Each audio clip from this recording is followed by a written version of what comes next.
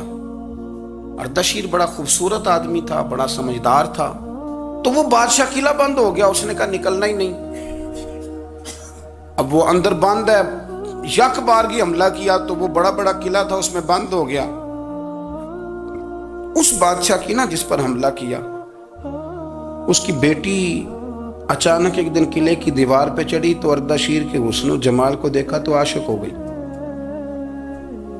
اور اپنے ہی باپ کے خلاف اسے کہنے لگی کہ اگر تو میرے ساتھ شادی کا وعدہ کرے نا تو میں تجھے رستہ بتاتی ہوں حملہ کرنے کا۔ اس نے کہا میرا وعدہ رہا، تو رستہ بتا۔ اس نے رستہ بتایا اس لڑکی نے، اور بادشاہ نے حملہ کیا تو اس کا باپ قتل کیا، اس علاقے پہ قبضہ کیا شادی کے وعدے پر۔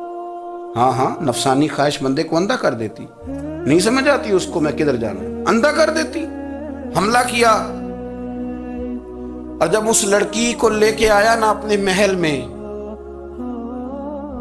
تو پہلے دن شادی کی پہلی رات تھی، تو بستر بچھایا کنیز نے، تو وہ کبھی کروٹ ادھر بدلتی کبھی ادھر بدلتی، تو بادشاہ کہنے لگا کیا ہے؟ کہنے لگی بستر میں کچھ ہے، مجھے تکلیف دے رہی۔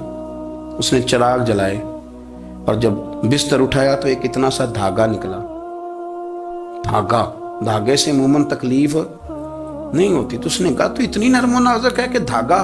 کہنے لگی میرا باپ نا میرے ساتھ اتنا پیار کرتا تھا کہ روز میرا بستر بھی خود بچھاتا تھا، اور اس نے آلہ رکھا ہوا تھا، وہ ناپتا تھا کہ کوئی پایا اونچا نیچا تو نہیں، میری بیٹی کا بیلنس سوتے وقت خراب نہ ہو جائے، اور میرے لیے گوشت اور کپڑے بھی خود پسند کر کے لاتا تھا، کھانے پینے کا خود خیال کرتا تھا۔ اردشیر کہنے لگا اچھا وہ اتنا پیار کرتا تھا، اور پھر تو نے اس کے ساتھ کیا کیا؟ کہنے لگا بلاؤ کنیزوں کو بلایا، فرمایا اس کو اٹھاؤ اور جلاد کے پاس لے جاؤ، اسے کہو کہ اس کے بال ایک گھوڑے کے ساتھ باندھے، پیر دوسرے گھوڑے کے ساتھ باندھے، اور ایک گھوڑا ادھر بھگا دے، کدھر بھگا دے، یہ جس کے باپ نے اتنا پیار کیا یہ نفس کی اتنی غلام ہے کہ اس کی وفادار نہیں رہی تو میری وفادار کیسے بنے گی؟ اس نے اتنے نازوں سے پالا کہ دھاگا اسے برداشت نہیں۔ او یارو یاد رکھو، اگر نفس کی غلامی کرو اور بڑے بڑے وفاداروں کو چھوڑ کے غلامی کرو تو پھر کہو وفادار مل جائیں، کوئی بول اب لڑا نہ بول بیٹھی ہوں دے خصم ناراض بڑ بولیاں دے، کہاں سر کھائے تے بلبل ٹھنڈ پائے، بڑے فرق نہیں سجنا بولیاں دے، جڑیاں خصماں دی وچ رضا وسن، بھاگ جاگ جاندے انہاں گولیاں دے، آپ ادلیاں نو سردار پین تکے تے شرما والیاں نو جھوٹے ڈولیاں دے۔ اپنے نفس کے پیچھے چلو گے تو یہ تباہی ہے۔ جب ہم نے کسی سے وفا نہیں کی تو یہ کیا امید ہوئی کہ دنیا ہم سے وفا کرے گی؟ اللہ رسول کی مرضی کے مطابق اصول پسند زندگی بنائیں، ایک ایک کر کے اپنی خواہشات سے پیچھے ہٹیں، تھوڑے پہ گزارا کرنا سیکھیں، اپنے نفس کو سمجھائیں۔ ضروری نہیں کہ روٹی ہر وقت مزے کے لیے کھائی جائے، کبھی کمر سیدھی کرنے کے لیے خشک روٹی بھی کھا کے دیکھو، کبھی سادہ کھانا اس پہ بھی اکتفا کرو، کبھی تھوڑا کھا کے اچھے طریقے سے سادے کمرے میں بھی اللہ کو یاد کر کے دیکھو۔ نفس کے پیچھے نہ بھاگیے گا، تباہی کرے گا۔ رب کریم سمجھنے کی توفیق رفیق عطا